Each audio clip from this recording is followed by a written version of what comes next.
Sabe aquela sensação de se preparar por horas, montar uma aula que parece incrível e, no fim, parece que nada ficou? Que o conteúdo foi dado, mas o aprendizado, sabe, não colou? Pois é uma frustração danada, né? Então essa é a grande pergunta, né? Por que tanto esforço parece que, sei lá, evapora no ar?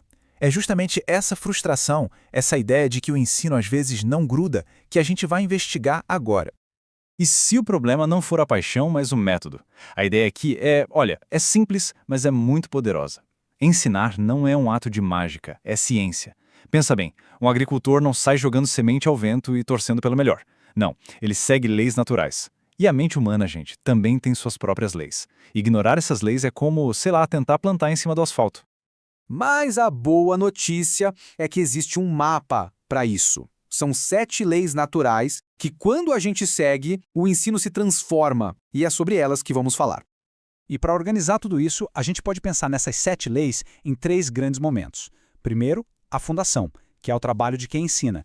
Depois, a ação, que é quando quem aprende entra em cena. E, por fim, a maestria, que é para garantir que o conhecimento fique de verdade. Ok, vamos começar então pela base de tudo, a fundação. Antes mesmo de qualquer aula começar, já existem umas regras de ouro que precisam ser dominadas. A primeiríssima lei é toda sobre clareza. É simplesmente impossível ensinar aquilo que não se domina por completo. Pensa só, se a ideia está meio confusa, meio nebulosa na cabeça de quem ensina, como é que ela vai chegar clara para quem está aprendendo? O lance todo aqui é profundidade. Não adianta só dar aquela lida rápida nas anotações, sabe? A grande armadilha é justamente essa superficialidade. Porque vamos ser sinceros, se a pessoa que ensina não consegue explicar aquilo com as próprias palavras, como é que vai esperar que quem aprende consiga? Beleza, o assunto está dominado. Mas e agora? Como é que se transfere esse conhecimento? Bom, é aí que entra a segunda lei, a lei da linguagem. Não adianta nada ter a mensagem certinha se o veículo que leva ela está quebrado. A linguagem tem que ser uma ponte, gente, nunca um muro. Essa analogia do fio elétrico, ela é perfeita. Usar um monte de jargão ou palavras que a outra pessoa não conhece é exatamente como cortar esse fio. A energia até está ali, mas a luz lá do outro lado não acende. A mensagem simplesmente não chega. Ok, com a linguagem certa, agora a gente precisa do ponto de partida correto. A terceira lei é toda sobre isso. Construir em cima do que já existe. Todo conhecimento novo precisa de um alicerce, de uma base. É aquela história da ponte. Se começa na margem que a gente já conhece para conseguir chegar do outro lado. Bom, com a fundação bem feita, é hora de partir para a ação. O foco agora sai um pouco de quem ensina e vai direto para onde a coisa acontece de verdade, na mente de quem aprende. E a quarta lei, olha, ela é bem direta, talvez até um pouco polêmica. É simples. Sem atenção, não existe ensino. A ideia é tão radical que, em tese, um bom professor deveria se recusar a continuar a aula se a turma estiver distraída. A atenção é como se fosse um ingresso para poder participar da aula.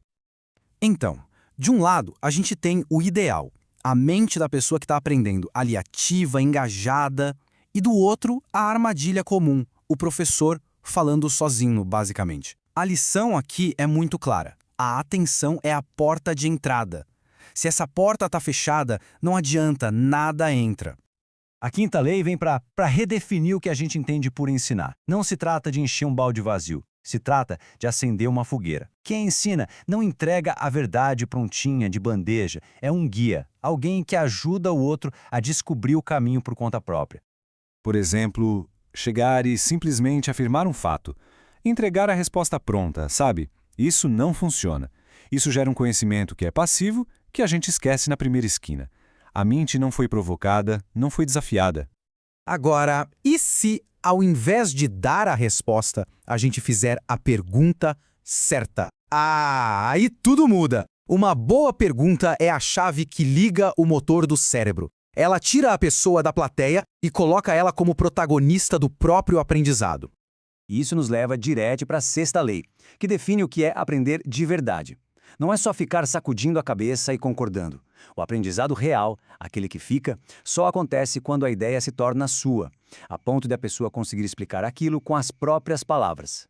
Afinal de contas, como é que a gente sabe que alguém aprendeu mesmo? Um simples "ah, entendi" não prova absolutamente nada. A prova real, o teste de fogo, é pedir para a pessoa reproduzir a ideia. Se ela conseguir fazer isso, aí sim, o conhecimento foi de fato incorporado. E finalmente chegamos na fase da maestria. Porque todo o trabalho feito até aqui pode ir por água abaixo se a gente não selar o aprendizado. Exatamente aqui que o conhecimento que era temporário vira algo permanente.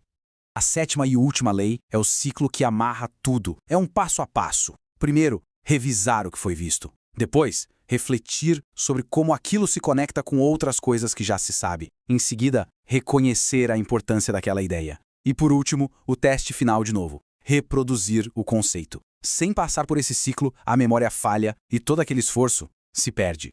No fim das contas, o que a gente percebe é algo realmente incrível. Essas não são só dicas de ensino, sabe?